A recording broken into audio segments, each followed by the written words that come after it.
Vamos a orar entonces. Padre, te damos gracias porque tenemos la oportunidad otra vez de estar reunidos acá.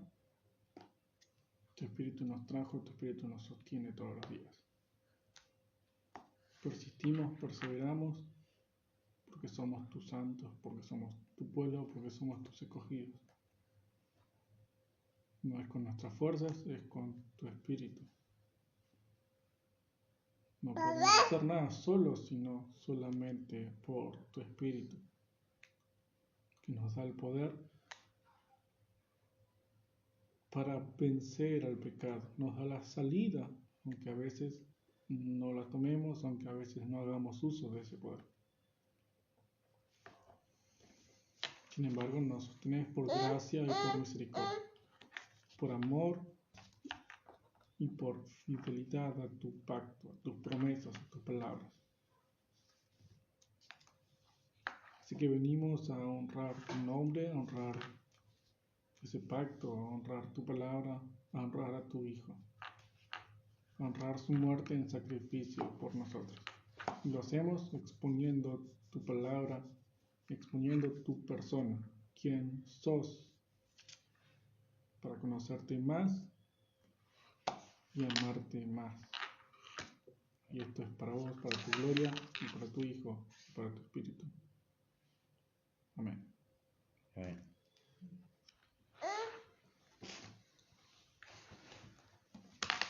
Vamos entonces, seguimos con los atributos de Dios y seguimos con la infinitud de Dios. Seguimos en relación con el tiempo, la eternidad, en relación con el espacio, la omnipresencia o inmensidad de Dios, y ahora vamos a ver la infinitud en relación con el conocimiento. Y eso es la omnisciencia. Omni, todo, ciencia, conocimiento. Conoce todo. Dios conoce todo. Dios sabe todo. Y lo dice claramente, 1 Juan capítulo 3, versículo 20, Dios conoce todas las cosas, o Dios sabe todas las cosas. O en la PDT que leemos nosotros, Dios lo sabe todo. Lo dice de manera contundente y no hay forma de negarse a esto, porque lo dice ahí. Entonces la omnisciencia la podríamos definir como la perfección divina, por la cual Dios trasciende todo conocimiento y sabidurías naturales, teniendo conocimiento de todas las cosas, pasadas, presentes, futuras, de toda su creación y de sí mismo, al mismo tiempo y en detalle. Él sabe absolutamente todo, lo que sucede, lo que sucedió, lo que va a suceder, conoce a su creación y se conoce a sí mismo, todo al mismo tiempo, al mismo nivel y en detalle perfecto. Y esto lo dice el Salmo 147, versículo 5, en una sola frase: el conocimiento de Dios es ilimitado. Eso es, así lo dice de manera clara. El conocimiento de Dios es ilimitado. La sabiduría de Dios no tiene límites. Es absolutamente todo. Y va más allá de lo que cualquier criatura puede conocer. Y como su conocimiento no tiene límites, no podríamos nunca describir o enumerar el conocimiento de Dios o ponernos a describir las cosas que Él sabe. Pero podemos usar la Biblia para ver lo que la Biblia dice que Dios sabe. Y dice varias cosas, pero podemos tomar dos cosas principales que Dios sabe. Y una de esas es el conocimiento de los hechos. Dios conoce, como dije en la definición, todas las cosas que pasan, todos los hechos, los sucesos, los eventos que tienen lugar en la historia de la humanidad, en la historia de su creación. Él sabe pasado, presente y futuro de todo lo que va a suceder, de todo lo que sucede en la tierra. Y esto lo dice Isaías en el capítulo 46, versículo 10, dice claramente que Dios conoce el fin desde el principio. Dios sabe el fin desde el principio. Y no es que Dios mira hacia el final salteando todo lo que hay en el medio y solamente conoce el fin y el principio. No, Él está parado en el principio porque Él es el principio, como ya lo vimos. Él no tuvo un origen, sino que Él está desde la eternidad Él siempre vivió, siempre existió y desde el momento en el que Él existió, es decir, desde siempre, su principio que no existió, desde ahí es que conoce ya el final y todo lo que va a ocurrir en el medio para llegar hasta ese final.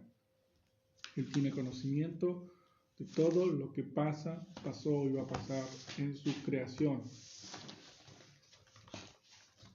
Un ejemplo de esto es Deuteronomio capítulo 31, versículos 16 al 18. Deuteronomio es el último discurso o el último sermón de Moisés antes de morir, antes de dejar el liderazgo de Israel a Josué.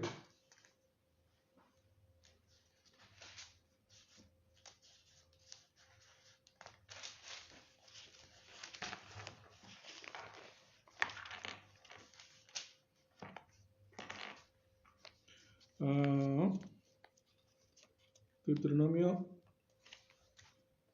31. No, creo que lo anoté mal. Es mucho más adelante. Estoy leyendo otro libro, por eso.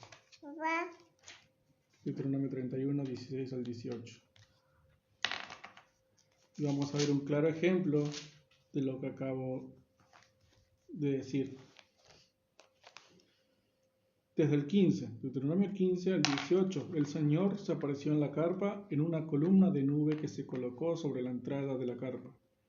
Luego el Señor dijo a Moisés: tu muerte está cerca y este pueblo pronto me será infiel. Adorarán a los dioses extranjeros en la tierra que va a ocupar, me abandonarán y romperán el pacto que hice con ellos. En ese momento me enojaré con ellos y los abandonaré, me ocultaré de ellos, serán destruidos y caerán sobre ellos muchos desastres y dificultades. En ese momento ellos dirán: estos desastres sucedieron porque nuestro Dios no estaba con nosotros. Y con toda certeza yo me rehusaré a ayudarles en ese momento debido a la maldad que habrán hecho de irse tras otros dioses. Después de que Dios los sacó de Egipto, los llevó a través del desierto, los sustentó en el lugar donde no había absolutamente nada, les dio comida y bebida, los protegió. De hecho, dice la palabra que ni siquiera sus ropas, su calzado se rompió ni se envejeció. Es decir, los sostuvo de manera extraordinaria. Termina la vida de Moisés con este discurso, con estas últimas palabras de Dios, avisándole a Moisés lo que va a suceder más adelante con su pueblo. Vos te vas a morir, ya terminó tu vida, terminó tu misión, pero yo ya sé lo que van a hacer ellos. Ellos me van a abandonar, me van a ser infieles, van a romper el pacto, yo me voy a enojar con ellos, ellos van a sufrir las consecuencias de mi ira por sus pecados, ellos van a pensar: Dios no está con nosotros, y lamentablemente va a ser así. Yo no voy a escuchar cuando ellos clamen a mí por las consecuencias de sus propios pecados. Esto es lo que Dios dijo que iba a suceder más adelante. Y si vamos al libro de los jueces, ya en el segundo capítulo, en los primeros versículos, en el versículo 11, vamos a ver qué es lo que pasa con esto. Porque Dios dijo lo que iba a pasar, y como Él sabe todo, entonces tenemos que tener la certeza de que eso que dijo va a ocurrir. Y en este caso lo tenemos también escrito.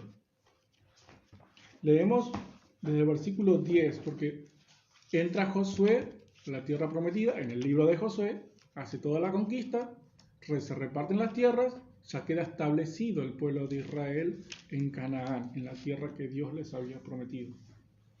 Y dice el versículo, desde el 6 al 10, al 9, dice que mientras Josué vivió y mientras los ancianos que conocían a Josué también estaban vivos, el pueblo de Israel obedeció a Dios, lo siguió, cumplió con todo lo que Dios le había mandado. Mientras Josué estaba vivo y mientras los ancianos que conocían a Josué estaban vivos, el pueblo siguió a Dios. Y desde el versículo 10 del capítulo 2 de Jueces dice: finalmente toda esa generación murió, la que conocía a Dios, y nació una nueva generación que no conocía al Señor, ni tampoco sabía todo lo que Él había hecho por Israel. Así que los israelitas hicieron lo que no le agrada al Señor y adoraron a un dios falso llamado Baal. Abandonaron al Señor, el Dios de sus antepasados, que los había sacado de Egipto, y comenzaron a adorar a los dioses falsos de la gente que vivía alrededor de ellos, y por eso el Señor se enojó con Israel. Abandonaron al Señor para creer en Baal y Astarte. Así que el Señor se enojó contra los israelitas y permitió que sus enemigos los atacaran y saquearan.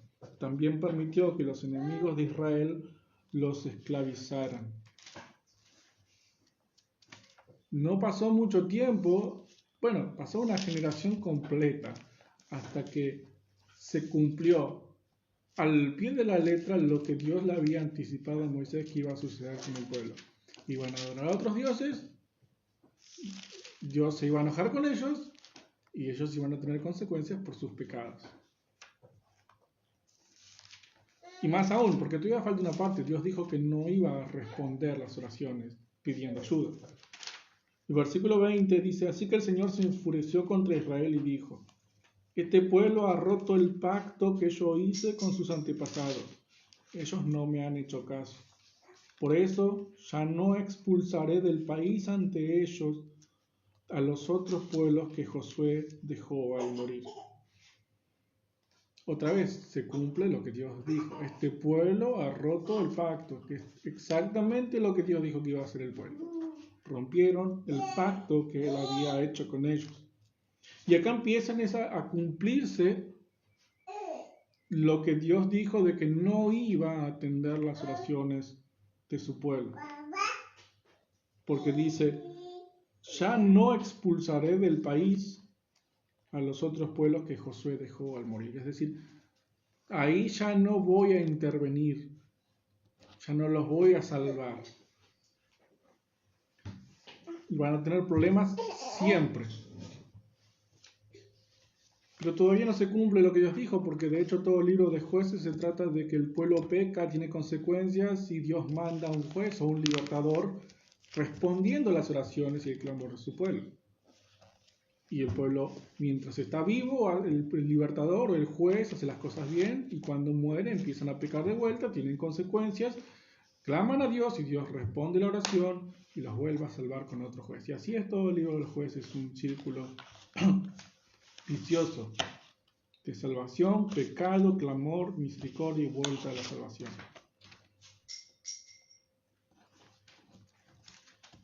Entonces, ¿cuándo se cumple esto? Porque Dios les dio un tiempo muy grande entre el principio del cumplimiento de la palabra que le había dado a Moisés del pecado del pueblo y las consecuencias por el pecado, hasta que finalmente dice, no los voy a escuchar más.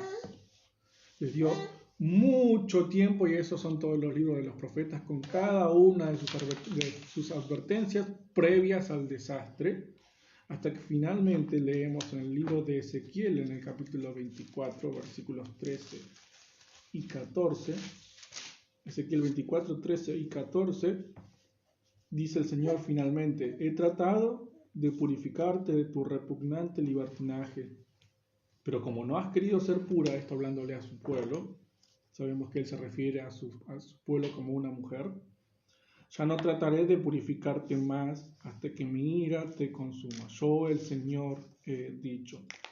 Ha llegado la hora de hacer lo que les dije. No me detendré ni pasaré por alto nada. No tendré compasión. Recibirás el castigo por tu conducta y todas tus malas acciones. Es la decisión del Señor Dios. Ha llegado la hora de hacer lo que les dije. De hacer lo que les dije que iba a pasar. Yo lo predije, yo lo anticipé, y así como lo anticipé que iba a pasar, así pasó. Ustedes entraron a la tierra, pecaron, yo les tuve misericordia muchísimo tiempo, pero finalmente, tal como les dije que iba a pasar, ya no voy a hacer caso a su clamor. No va a haber piedad, no va a haber compasión, no va a haber misericordia. Se acabó. Hasta acá llegó su castigo. Hasta acá llegó su tiempo. Entonces, claramente Todo lo que Dios dice que va a ocurrir ocurre y ocurre al pie de la letra. Cada detalle de lo que Él dice que va a acontecer, acontece, porque Él conoce el fin desde el principio. Él conoce el camino de su pueblo, todo lo que iba a transitar, y conocía el final de la nación de Israel que cayó frente a los babilonios. Pero eso lo vemos mirando al pasado. Vemos en la Biblia, en el Antiguo Testamento, que estas cosas pasaron. Dios dijo, y leemos unos libros después, pasó lo que Dios dijo que iba a pasar. Pero mirando al presente también podemos ver la omnisciencia de Dios. En Mateo capítulo 24, versículo 11, el propio Jesús dijo que en los últimos tiempos iban a venir muchos falsos profetas y muchos falsos cristos. Y Pedro, en su segunda carta, toma de estas enseñanzas de Jesús y dice exactamente lo mismo. En los tiempos finales ya viene habiendo siempre falsos profetas, pero en los tiempos finales, como siempre hubo, va a seguir habiendo, se van a levantar falsos profetas que van a engañar a muchos. Y eso no es necesario ir al pasado, aunque también podemos verlo en el pasado, pero si miramos el presente, vemos que estas cosas que el Señor predijo, incluso antes de su muerte, se están cumpliendo al pie de la letra. Vemos que hay una cantidad cada vez mayor de falsos profetas que ahora son visibilizados y tienen llegada a las personas por medio de las redes sociales, y son cada vez más los grandes apóstoles, los profetas, una cantidad cada vez mayor de mujeres que se llaman pastoras. Todo eso fue predicho, todo eso está escrito que iba a ocurrir y está pasando. Y lo vemos hoy. Hoy vemos que lo que Dios dijo, lo que Dios sabía que iba a pasar, está pasando. Porque Él tiene conocimiento de la historia de la humanidad. Pasado, presente y futuro. Él mira, Él conoce el fin antes de que ocurra. Sabe lo que va a pasar de antemano. Entonces Él tiene conocimiento de los hechos, de la historia de la humanidad, desde el principio hasta el fin, en detalle y a la perfección. Todo lo que Él dice que va a pasar, pasa. Y pasa tal cual lo dice, sin malas interpretaciones, sin faltar ningún detalle. Todo pasa tal cual. Y además tiene, en segundo lugar, conocimiento de su creación. Específicamente tiene conocimiento de los hombres, de las personas, de aquellos que creó a su imagen y semejanza. El Salmo 94, versículo 11, dice que Él conoce los pensamientos de los hombres y termina diciendo que son vanos, que son vacíos en comparación con los de Él. Él conoce lo más profundo de cada ser humano. Y esto lo leemos en el Salmo 139. La semana pasada utilizamos este salmo para hablar de la omnipresencia, pero dije que era un salmo que hablaba de las dos cosas, omnipresencia y omnisciencia, y así empieza diciendo que, es más, la PDT le pone como nombre al título, como título al salmo, tú sabes todo de mí. Y empieza diciendo, Señor, tú me has examinado y sabes todo de mí. Tú sabes cuándo me siento y cuándo me levanto. Aunque me sienta lejos de ti, tú conoces cada uno de mis pensamientos. Sabes para dónde voy y en dónde me acuesto. Tú sabes todo lo que hago. Señor, tú sabes lo que voy a decir aún antes de que las palabras salgan de mi boca. Tú siempre estás a mi alrededor, delante y detrás de mí. Siento tu mano sobre mí. Lo que tú sabes de mí es demasiado profundo. Va más allá de lo que puedo entender.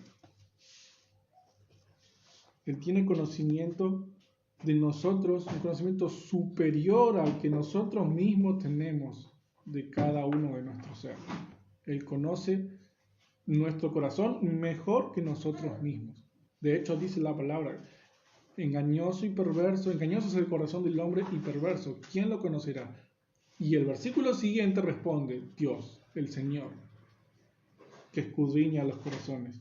Él nos conoce mejor que nosotros, por dentro y por fuera, porque también dice que conoce y sabe la cantidad de pelos que hay en nuestra cabeza. Conoce por dentro y por fuera a detalle a su creación. Desde el versículo 15 sigue hablando acerca de la omnisciencia. Dice, tú sabes todo de mí. Tú viste mis huesos crecer mientras mi cuerpo se formaba en el vientre de mi madre. Tú viste formarse cada parte de mi cuerpo. Todo ya estaba escrito en tu libro. Fueron formadas a su debido tiempo sin faltar una sola de ellas. Mi entendimiento no puede contar tus pensamientos. La suma de ellos es inmensa. Si pudiera contar cada uno de tus pensamientos, serían más numerosos que los granos de arena. Y cuando terminara de contarlos, todavía tendría que continuar. No solamente conoce su creación, la historia a detalle, sino que hay conocimiento que Él tiene que es imposible para nosotros alcanzar. Mi entendimiento no puede con tus pensamientos, no puede nuestro entendimiento como ser humano llegar a comprender los pensamientos de Dios, que son más altos que los nuestros, son más grandes, más profundos. Sabe tanto de su creación que no podemos ni siquiera imaginar ese conocimiento. De hecho, dice la palabra que todo está desnudo a su vista. La desnudez en la palabra es sinónimo de debilidad, de fragilidad y de claridad. No hay nada que oculte. De hecho, así empieza el ser humano, desnudo a los ojos de Dios, y entre ellos había un conocimiento y relación perfectas entre ellos y para con Dios, porque la desnudez les daba eso, les daba esa claridad, esa inocencia, esa perfección de conocimiento. Así que todo está desnudo a los ojos de Dios, que conoce los pensamientos más profundos, sean los buenos o sean los malos, de todas las personas en el mundo. Él conoce entonces la historia, toda la historia de la humanidad, todo lo que pasó y va a pasar en detalle, y conoce a los actores de la historia también en detalle, cada uno de sus pensamientos, de cada ser humano que existió, existe y va a existir. Todo lo conoce perfectamente y al mismo tiempo. Él no espera que nazca una persona para empezar a conocerlo, sino que todo lo conoce desde el principio y hasta el fin al mismo tiempo, todo junto. Así como Él por la eternidad está en un divisible presente, todo, pasado, presente y futuro, está al mismo tiempo en él, el conocimiento también está al mismo tiempo. Como dice el pastor norteamericano ya muy conocido, que ya murió, Hayden Tozer, porque Dios sabe todas las cosas perfectamente, no conoce ninguna cosa mejor que cualquier otra cosa, sino todas las cosas igual de bien. Él nunca descubre nada, nunca se sorprende, nunca es asombrado, nunca se queda perplejo por nada, ni busca información, ni hace preguntas. A él no lo toma nada por sorpresa, nada lo agarra desprevenido. Él conoce todas las cosas perfectamente, igual de bien, al mismo tiempo. Nada lo toma por sorpresa. Y no necesita buscar información, no necesita hacer preguntas para él obtener ese conocimiento, sino que ya lo tiene de antemano. Y esto es lo que dice Isaías en el capítulo 40, versículos 13 y 14. ¿Quién puede decir que ha entendido el pensamiento del Señor? ¿Quién le ha servido de consejero a Dios? ¿A quién le ha pedido información y quién le ha enseñado justicia? ¿Quién le enseñó ciencia o le mostró cómo ser inteligente? Y estas preguntas son retóricas. ¿Quién le enseñó? ¿A quién le pidió consejo e información? Dios. Nadie le enseñó. Él no necesita que le enseñen, él no necesita investigar, él ya lo sabe. Cada vez que la Biblia habla de que Dios se arrepiente o porque ve un suceso, entonces cambia de opinión como si no supiera que eso iba a ocurrir, o cuando dice que escudriña los corazones para ver cómo está el corazón de cada uno. Esto, como lo dijimos la semana pasada, son formas antropomórficas o antropopáticas, maneras en las que la Biblia expresa a Dios como si fuese un hombre para que podamos entenderlo. No es que no conociera, no es que no conoce nuestro corazón, ya lo conoce de antemano, incluso antes de que existieran. No necesita buscarlo, no necesita preguntar. Él lo sabe todo. Así que conoce la historia, conoce a los actores de la historia, pero tiene un conocimiento que es aquello que por lo que se dio a conocer, o a través de lo que se dio a conocer, que es el plan eterno de salvación. El plan de salvación de la humanidad ya estaba desde el principio, desde antes de la fundación del mundo. Él tenía el conocimiento de ese plan, de cada detalle, de lo que iba a pasar con su Hijo todo el tiempo. Es más, en el libro de los Hechos, en el capítulo 2, versículo 23, lo dice claramente. Hechos 2:23, hablando de Jesús, dice, Él fue entregado conforme al plan de Dios, quien ya sabía lo que iba a pasar. Ustedes lo mataron por medio de hombres perversos clavándolo en la cruz. Jesús murió no de una forma inesperada, no de una forma improvisada, no murió porque lo entregaron los fariseos o conspiraron contra él, no murió porque lo entregó Judas, lo vendió por 30 monedas de plata, lo traicionó. Bueno, sí, eso fue parte de todo lo que ocurrió para llevar a Jesús en la cruz, pero eso no fue la causa principal. La causa principal de que Cristo muriera fue porque fue entregado conforme al plan de Dios. Él murió porque Dios escribió que eso debía ocurrir para poder salvar a sus escogidos. Murió conforme al plan eterno de Dios, quien ya sabía lo que iba a ocurrir. Y no solamente Dios el Padre lo sabía, sino que también Jesús en vida lo sabía.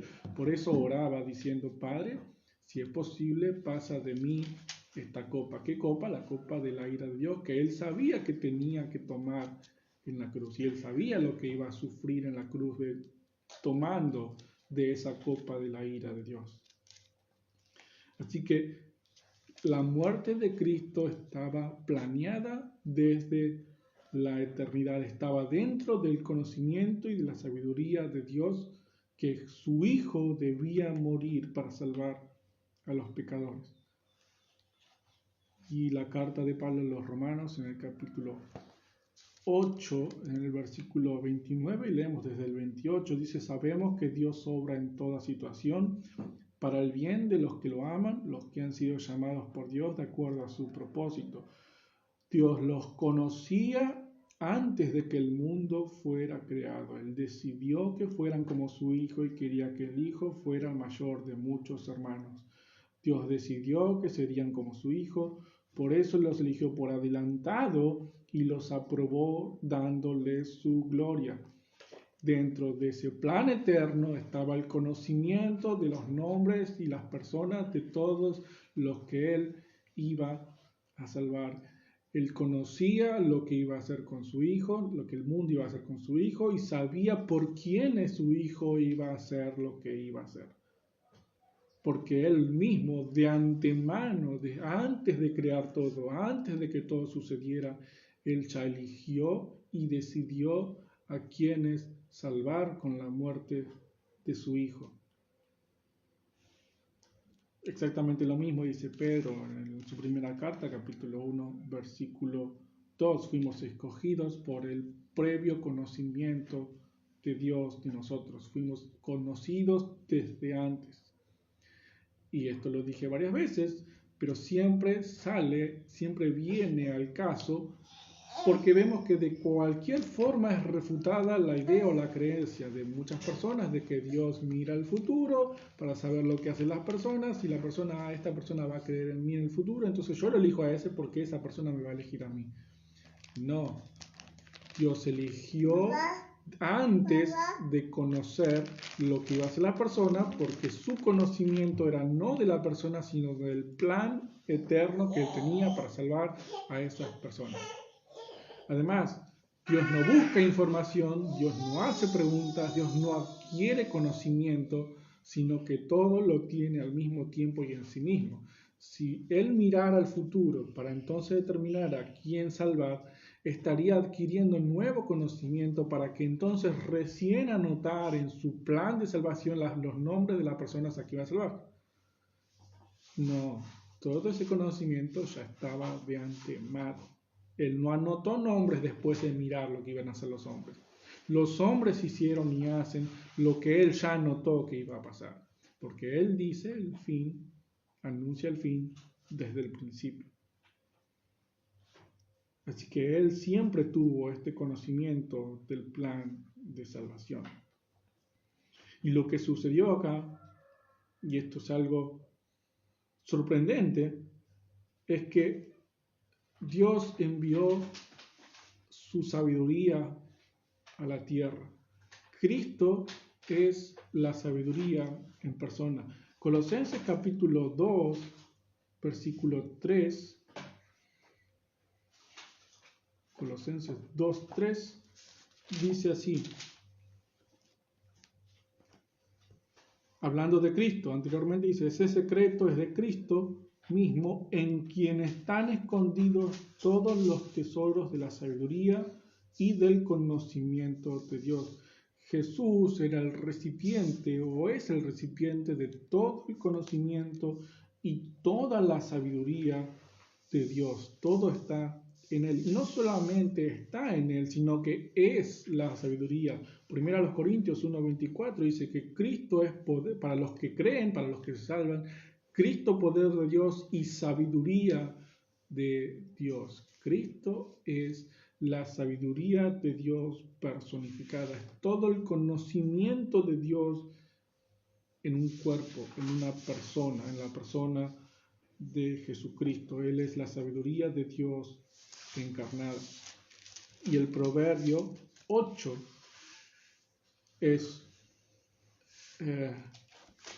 está la sabiduría hablando, la sabiduría personificada hablando. Y como ya dijimos, Jesús es la sabiduría y lo vemos en los últimos versículos, del 32 al 36 lo dice claramente. Ahora, hijos, hablando de la sabiduría, es decir, Cristo, escúchenme. Afortunados los que siguen mis caminos. Escuchen mi enseñanza y sean sabios. No le resten importancia. Afortunado el que me escucha, el que se presenta a mi puerta diariamente, esperando a la entrada de mi habitación. Porque el que me encuentra la vida y se gana la buena voluntad del Señor. Pero el que me rechaza se hace daño a sí mismo. El que me odia ama la muerte. El que me encuentra la vida. Está hablando la sabiduría. Pero ¿quién es aquel que si uno lo encuentra la vida? Es nada más y nada menos que Jesucristo, el Hijo de Dios, la vida eterna. Aquel que lo encuentra la vida. Y el que lo rechaza, ama la muerte. Eso es lo que dice también Marcos 16. El que cree y es bautizado es salvo. Y el que no cree, que lo rechaza, está condenado.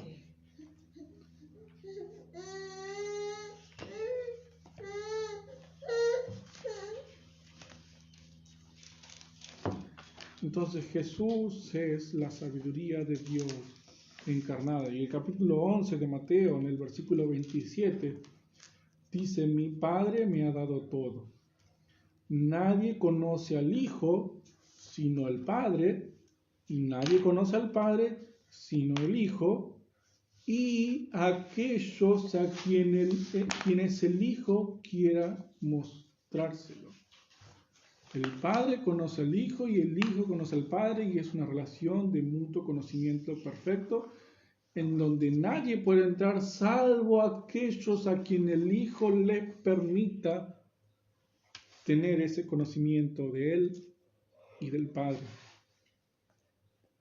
lo que pasa acá es que, o lo que pasó es que la sabiduría, esa sabiduría tan alta, tan profunda, tan inalcanzable, tan vasta de Dios, se hizo carne y bajó a nosotros para que cualquiera pueda alcanzarlo. Cualquiera que busque esa sabiduría, que ahora está al alcance de cualquiera que la busque y la encuentre, encuentra la vida. Nosotros jamás podríamos haber alcanzado semejante conocimiento, semejante sabiduría, semejante información, semejante divinidad. Por eso Dios mismo lo hizo posible en la persona de Jesucristo. Por eso el Hijo, la sabiduría encarnada de Dios, bajó para que nosotros pudiéramos alcanzarla.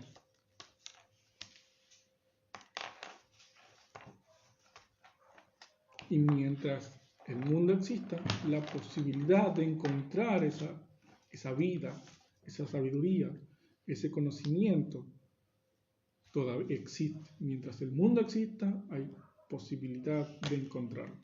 Claro, el diablo tiene cegado el entendimiento de los incrédulos para que no les brille la gloria de Dios en la faz de Jesucristo. Él los tiene cegados, los tiene tapados, los tiene obnubilados.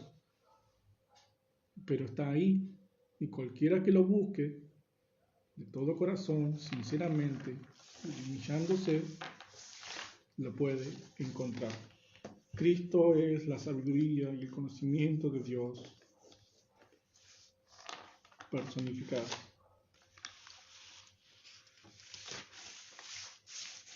Y para terminar, algunas pequeñas reflexiones para tener en cuenta respecto de la omnisciencia, porque la omnisciencia debería llevarnos primero a la adoración, el saber o el entender que el conocimiento de Dios es tan grande, tan sublime, tan inentendible, al punto incluso de que fue necesario que su Hijo se encarnara con ese conocimiento para que podamos siquiera estar cerca de ese conocimiento, debería llevarnos a una adoración absoluta.